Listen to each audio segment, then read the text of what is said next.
এত গরম পড়ছে, গরমের ঠেলায় আমাদের শেষমেশ ডাব চুরি করেই খেতে হলো।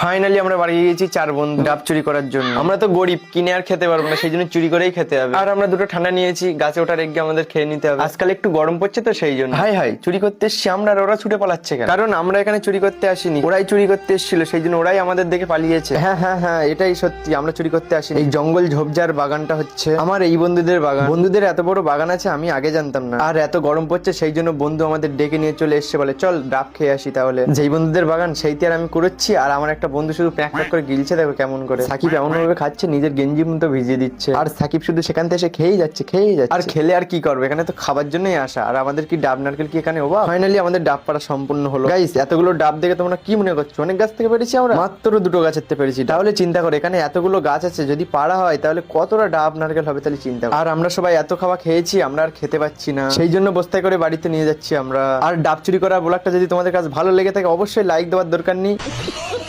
আর আজকে মিনি ব্লগটা এখানেই শেষ করলাম। Bye guys.